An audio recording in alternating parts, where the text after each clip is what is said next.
Здравствуйте все! На канале Творческий сундучок, с вами Татьяна. Даже самые крошечные лоскутики можно использовать красиво и с пользой. Этим мы сегодня и займемся. На основу из ненужной ткани я выложила лоскутики, не убрала даже ниточки, которые сюда попались.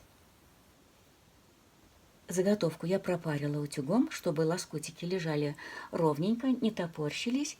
И на эту поверхность я выложу листики, вырезанные вот из этой фланели. Мне повезло, здесь просто готовые осенние листья. Это просто набросаю пока.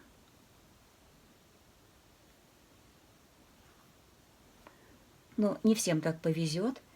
Можно подобрать подходящую по расцветке ткань, любую, неважно, шелк это или хлопок, или фланель, как у меня. И вот посмотрите, какой замечательный переходящий цвет.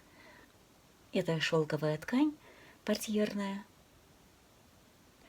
Но это черновой вариант. Я вам просто показываю набросок. После того, как я здесь, конечно, все буду подправлять, где-то добавлять лоскутики. Вот этот выбивающийся лоскут можно даже не убирать, а просто его прикрыть чем-то. Можно на него положить листик. В общем, особо заморачиваться я не буду. Вот, после того, как я все выложу, я накрою это органзой, можно накрыть фатином. Листики я закреплю клеем-карандаш, промажу, возможно, даже какие-то отдельные лоскутики. Можно посадить на клеевую паутинку и затем все это, накрыв органзой, я простегаю. Ну вот, и перед стежкой я обязательно еще подколю булавочками.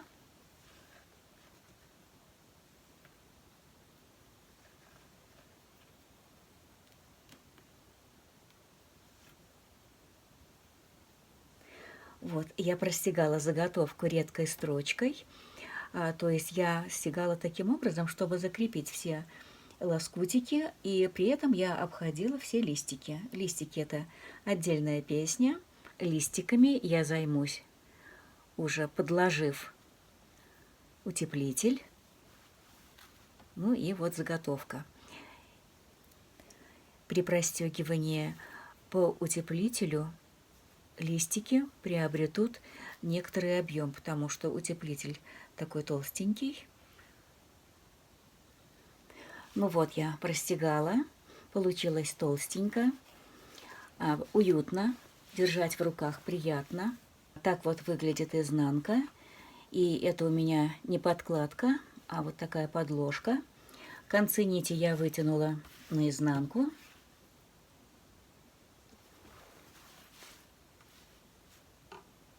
По листикам я прошлась прямой строчкой по имеющимся прожилкам. Ну, а листики, которые я вырезала из ткани без рисунка, я прожилки прорисовала исчезающей ручкой, ну и, естественно, и прострочила по ним.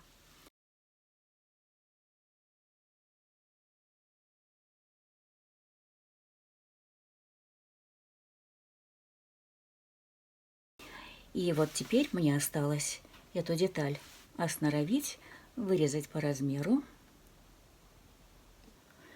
Ну вот, я осноровила заготовку и выкроила подкладку.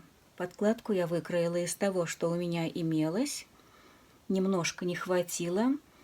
Можно, конечно, здесь вот добавить высоты, но, то есть, надшив полоску, но я решила пойти упрощенным путем.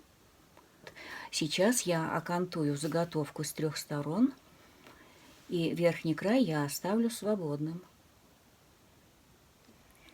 Сделала окантовку. Ну, вот так она выглядит.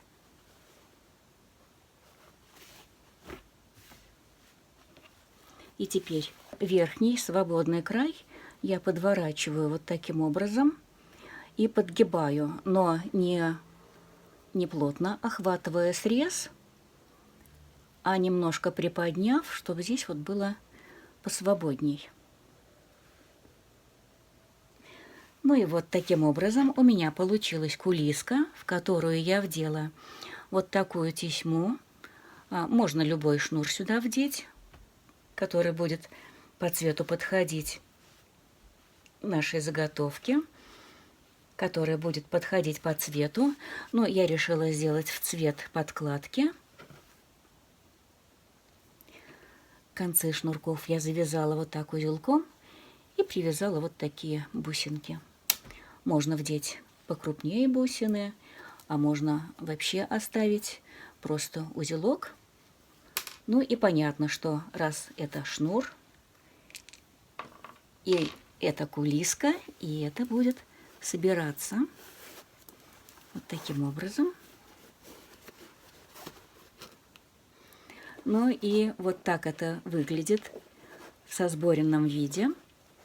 Девочки, это утеплитель для высокого чайника. Есть такие стеклянные чайники, они высокие и разных размеров. Конечно, ваши размеры будут свои. И вдобавок в комплект я сшила еще вот такой коврик. Он точно так же с утеплителем и простеган так же, как и утепляющий колпак. И, конечно же, я надеюсь, что это кому-то пригодится.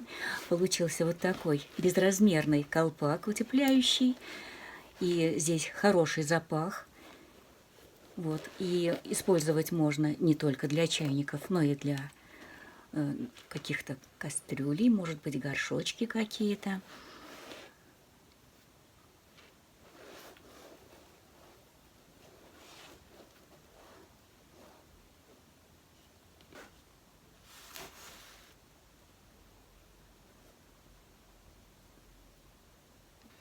И согласитесь, что за таким утепляющим колпаком легче ухаживать, он быстрее сохнет после стирки, и погладить его удобно, а при желании можно в разложенном виде использовать и как салфетку на стол.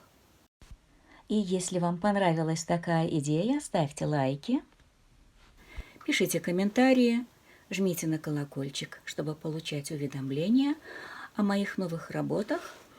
Надеюсь, следующая моя работа выйдет не с таким большим промежутком. Я прощаюсь с вами, желаю вам самого доброго и до скорой встречи.